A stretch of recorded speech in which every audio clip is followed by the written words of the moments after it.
It's time for Washington Fish Side Quest. Today's episode, Bold Black Lake Bassin with Blake. Hey Washington Fish Questers, Blake here. I posted a comment up in the community part of YouTube about my summer plans and if anybody had any suggestions. One of them from Dybert1 was to hit up Black Lake Black Bass, amongst some other things. Since Black Lake is very close to my house, I'm going to go ahead and take that suggestion first, so thanks for making the suggestion, Don. Black Lake's an interesting lake. It's a lake I only like to fish in the mornings and the evenings because in the summer there's so many jet skiers and power boats and stuff on it. So I actually pick kind of lousy days like this. I don't know, I'm starting to get kind of hesitant to take the kayak out because it is kind of wavy. However, here on the north end of the lake, there's a little kind of open shore area. It's usually got a lot of people at it, but like I say, it's just odd weather. This is like 2 days after that rash of 100-degree days, 100+ degree days we had, and now it is in the 60s and very windy, which I like. However, yeah, not a bluebird day for fishing. So I think I'm going to try some shore casting, and then I'll try the yak after that. That said, I might be getting pushed pretty good because it's kind of made a wind tunnel. Oh, and there is a very nice boat launch on Black Lake, by the way, closer to the southern end. DFW remade it a few years ago, and it's got a nice dock, a couple nice ramps, A+ launch. If you're watching this, you probably bass fish and know what a Senko is, but in case you don't, this is what a Senko is. It looks just kind of like a rubber ballpoint pen. A lot of people use them dang near exclusively anymore, and I'm one of them. I'm honestly not the best bass fisherman, and geez, Senkos just work really well. So there's kind of two main ways to rig them. So this is called a weedless Texas rig. So the hook's just kind of in here in line with it. This was how I started out in the Senko world. There was always Texas rigging. And this is called a wacky rig. As you can see, I just got the hook through the Senko there. Usually I have what's called a wacky ring, which you put on the outside and put the hook through. But I seem to have forgotten my bag of them. So you can just put it through the lure itself. But of course that, degrades the lure. There's also the off chance a bass just, sucks it off of the hook and then you're kind of out of luck. But at any rate, I do usually like to use a 4-incher for the Texas rig and a 5 for the wacky. With the wacky, you really want that style like this. And I actually do it about 50-50. So I've done a lot of wacky now, but the thing I like about the Texas rig is when it falls, it's just, I don't know what it is about that fall, but it's more kind of like sawing through the water like this.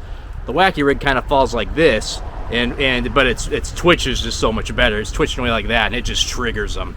I did that Campy Banjo Minnow video, my first bass video, and it's genetic strike response. I mean, that's kind of true with the Senko, I swear. Like if you twitch this thing in front of a big bass, it'll just go and fish on.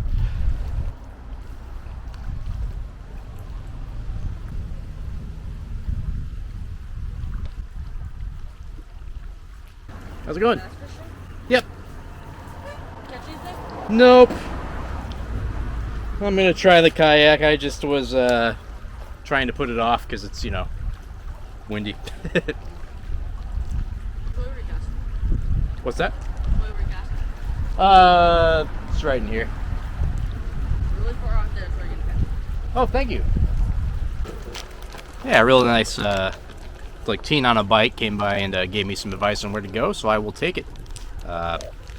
It's not terribly bad. I mean, it's a little choppy for such a cheap kayak, but I wear my life vest, and on the very off chance I get flipped, all I should really break is my pride and about $500 of video equipment.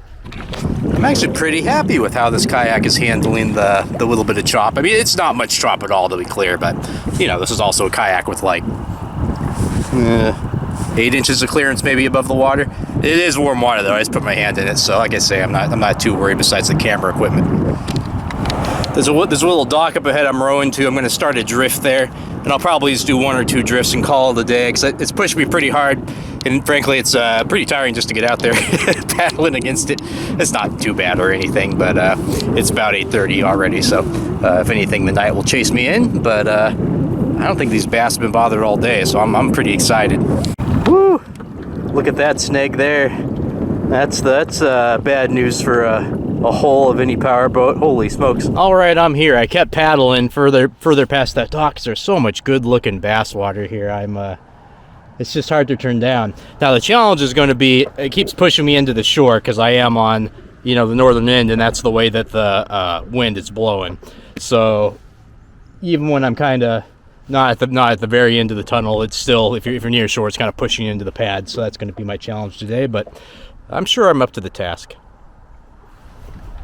All right, there we go, looking good. I got all orange sides on. I know I get a lot of comments about wearing a sleeker life vest, but I love old orange sides, you know. Woo, camera's bouncy. Sorry about that. It's just the water itself. Oh my gosh. Well, there we go. This isn't the greatest camera angle, but I do got the head cam on. Let me make sure it's on. Indeed it is. And it's the camera angle that if the mount falls off, because it's a clip-on mount, the camera should fall into the kayak opposed to in the Black Lake, which would certainly be the end of that camera. So that's how it's got to be, friends.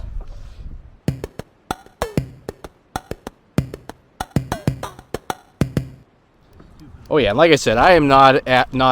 Oh, there's. Oh, that was a panfish. I think I just missed one. I saw a little flash. That could have been a rock bass. This lake does have rock bass, so I guess I'll take a minute and just tell you what I know is in this lake.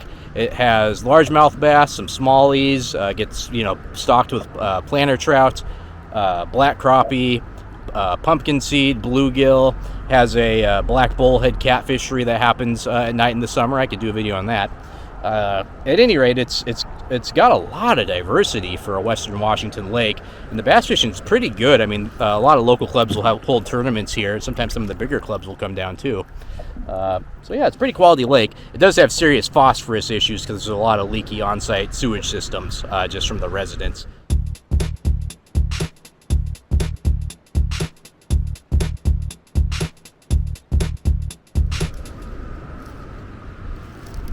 Second.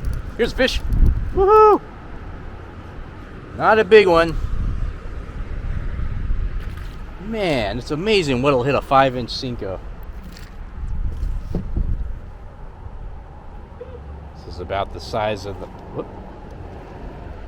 It's about the size of the one I caught in the banjo minnow.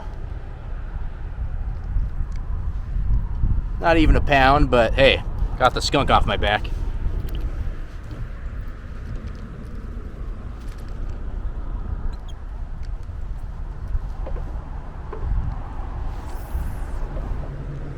Come on, Bassin.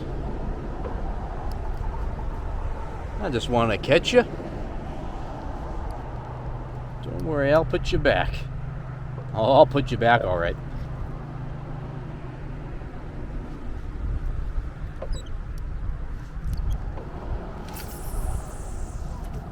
Well, beautiful day, but unless I get into something here quick, I'm sure a very, very boring episode. Oh, there's a fish. Small one again. God, it was another one where I casted right into a spot that I was like, oh, that's such a good spot. Oh, I don't know. This might have shoulders. Oh, yeah, it's fighting now. Oh, it's a minute! Ah! Grrr! I am so rusty at bass fishing. I was just pulling it up too hard.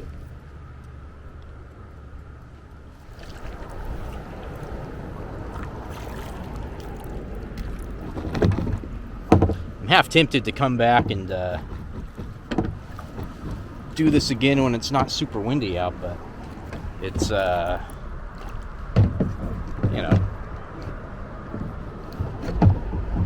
early July now, and I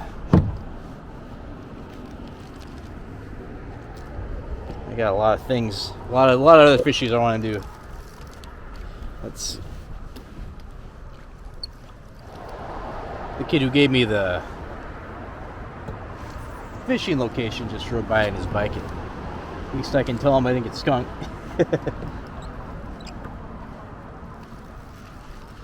Oh, there's a fish.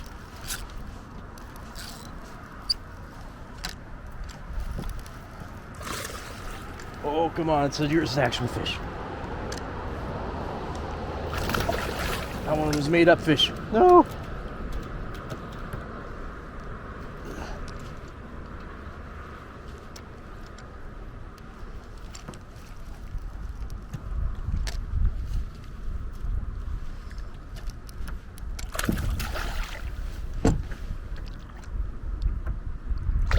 ha! Ha ha ha! There's a bass. Sweet!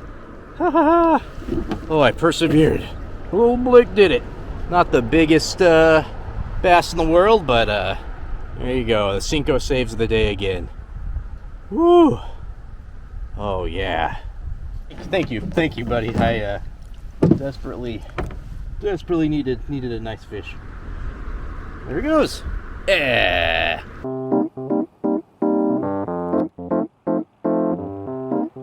Well, that's gonna do it for this episode. Sorry it wasn't more action-packed, but happy I got the one. See you next time there on Washington Fish Quest.